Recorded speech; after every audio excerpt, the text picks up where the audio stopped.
Friends, இந்த chicken குழம்பு பாருங்களா, பார்க்கவே எவ்வளோ ஒரு சூப்பராக இருக்குது. பார்க்குறதுக்கு மட்டும் கிடையாது, டேஸ்ட்டும் அந்தளவுக்கு சூப்பராக இருக்கும். நீங்கள் சிக்கன் வாங்கினா ஒரு தடவை மட்டும் இந்த குழம்பை பண்ணி பாருங்கள். நல்லா மல்லித்தழை வாசனையில் வீடே மணக்கும். அந்த அளவுக்கு டேஸ்ட்டு சூப்பராக இருக்கும்.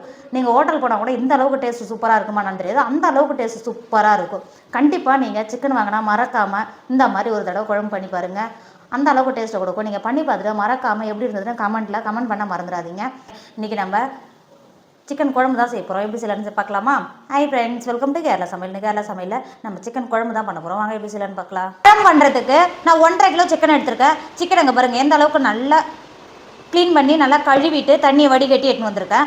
இப்போ இந்த சிக்கனுக்கு நம்ம மசாலா ரெடி பண்ண போகிறோம். இப்போ சிக்கனை மாற்றி வச்சுக்கோங்க. இந்த மசாலா ரெடி பண்ணுறதுக்கு இப்போ ஒரு மிக்சர் எடுத்துக்கோங்க.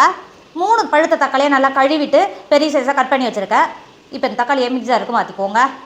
தக்காளி சேர்த்து கொடுத்துட்டு அது கூடவே 1 டேபிள் ஸ்பூன் ஜீரகம் சேர்த்துக்கோங்க. அது கூடவே 1 டேபிள் ஸ்பூன் பெருஞ்சீரகம் சேர்த்துக்கோங்க. பெருஞ்சீரகம் சேர்த்து கொடுத்துட்டு அது கூடவே 2 டேபிள் ஸ்பூன் மிளகு சேர்த்துக்கோங்க. மிளகு சேர்த்து கொடுத்துட்டு ஒரு துண்டு பட்டை, 5-6 கிராம்பு, ஒரு அன்னாச்சி பூ சேர்த்துக்கோங்க. சேர்த்து கொடுத்துட்டு அது கூடவே 2 டேபிள் ஸ்பூன் இஞ்சி பூண்டு பேஸ்ட்டு சேர்த்துக்கோங்க. பேஸ்ட்டாக இருக்கிறதா 2 டேபிள் ஸ்பூன் சேர்த்துக்கிறேன். இதுவே நீங்கள் இஞ்சியும் பூண்டையும் சேர்க்குற மாதிரியா இருந்தால் ஒரு கைப்பிடி அளவு பூண்டு, 2 துண்டு இஞ்சி சேர்த்திங்கன்னா கரெக்டாக இருக்கும். சேர்த்து கொடுத்துக்கோங்க. சேர்த்து கொடுத்துட்டு அது கூடவே ஒரு கைப்பிடி அளவு நல்லா மல்லித்தழையை அடியை கட் பண்ணிவிட்டு நல்லா கழுவிட்டு எடுத்துன்னு வந்து வச்சுருக்கேன். இப்போ அந்த மல்லித்தழையும் சேர்த்து கொடுத்துக்கோங்க. சேர்த்து கொடுத்துட்டு தண்ணி எதுவும் சேர்க்கணும்னு அவசியம் கிடையாது. மிக்ஸி மூடி போட்டு மூடி நம்ம தக்காளி சேர்த்துக்கோம் பார்த்தீங்களா, அது கூட நல்லா பேஸ்ட்டாக அரைஞ்சி வந்துடும். அரைச்சி எடுத்துக்கோங்க.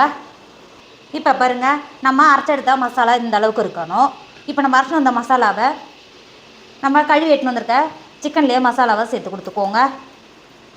மசாலாவை சேர்த்து கொடுத்துட்டு அது கூடவே 4 டேபிள் ஸ்பூன் நான் மிளகாத்தூள் எடுத்து வச்சுருக்கேன். உங்கள் காரத்துக்கு அனுசரித்து மிளகாத்தூள் எடுத்து சேர்த்து கொடுத்துக்கோங்க. நான் 4 டேபிள் ஸ்பூன் சேர்த்துக்கிறேன். சேர்த்து கொடுத்துக்கோங்க. அது கூடவே 4 டேபிள் ஸ்பூன் மல்லித்தூள் எடுத்து வச்சுருக்கேன். மல்லித்தூளும் சேர்த்து கொடுத்துக்கோங்க.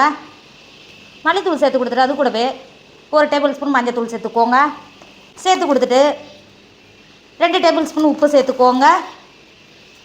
அது கூடவே நான் 1/4 கப்பு தயிர் எடுத்து வச்சுருக்கேன். இந்த தயிரையும் மசாலாவோட சேர்த்து கொடுத்துக்கோங்க. சேர்த்து கொடுத்துட்டு இப்போ கை வச்சு சிக்கனை மசாலாவோட சேர்ந்து வர மாதிரி நல்லா கலந்து கொடுத்துக்கோங்க.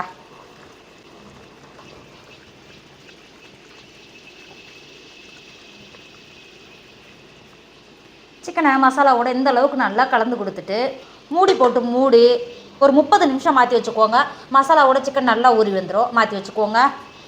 சிக்கன் குழம்பு பண்ணுறதுக்கு அடுப்பில் ஒரு பாத்திரம் வச்சுக்கோங்க. ஒரு 2 டேபிள் ஸ்பூன் எண்ணெய் சேர்த்துக்கோங்க. எண்ணெய் சேர்த்து எண்ணெய் நல்லா சூடாயிடுச்சு.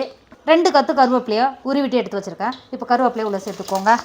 கருவேப்பிலை சேர்த்து கொடுத்துட்டு 2 பெரிய சைஸ் வெங்காயத்தை நீல வாக்கில் கட் பண்ணி வச்சுருக்கிறேன். இப்போ இந்த கட் பண்ணி வச்ச வெங்காயத்தை உள்ளே சேர்த்துக்கோங்க. நீங்கள் சேர்க்கும் போது இது மாதிரி உதிர்த்து விட்டு சேர்த்துக்கோங்க. சட்டுன்னு வெங்காயம் நல்லா வதங்கி வரும். சேர்த்து கொடுத்துக்கோங்க. நீங்கள் சின்ன சைஸாக எடுக்கிற மாதிரியா இருந்தால் 3-4 அது மாதிரி சேர்த்து கொடுத்துக்கோங்க. கரெக்டாக இருக்கும். சேர்த்து கொடுத்துக்கோங்க. வெங்காயத்தை சேர்த்து கொடுத்துட்டு கிண்டி கொடுத்து வெங்காயத்தை லைட்டாக கலர் மாதிரி வரணும். அது வரல வெங்காயத்தை நல்லா வதக்கிக்கோங்க. வெங்காயம் நல்லா கலர் மாதிரி வதங்கி வரணும். இந்த ஸ்டேஜில் உப்பு சேர்க்கக்கூடாது. உப்பு சேர்த்திங்கன்னா வெங்காயத்துலேருந்து தண்ணி இறங்கி வந்து கலர் மாறாது. வெங்காயம் நல்லா குழஞ்சி தான் வெந்து வரும். நீங்கள் உப்பு சேர்க்காமல் வேக வச்சா மட்டும்தான் நல்லா கோல்டன் கலரில் நல்லா கலர் மாதிரி வெங்காயம் வதங்கி வரும். இப்போ வதக்கிக்கோங்க. இப்போ பாருங்கள், வெங்காயம் எந்த அளவுக்கு நல்லா கலர் மாதிரி நல்லா வதங்கி வந்திருக்கு பார்த்தீங்களா. இப்போ ஒரு டைம் நல்லா கிண்டி கொடுத்துக்கோங்க. கிண்டி கொடுத்துட்டு நம்ம ஏற்கனவே சிக்கனை மசாலா நல்லா ஊற வச்சுருந்தோம்ல, இந்த ஸ்டேஜில் மசாலாவோட சிக்கனை சேர்த்து கொடுத்துக்கோங்க.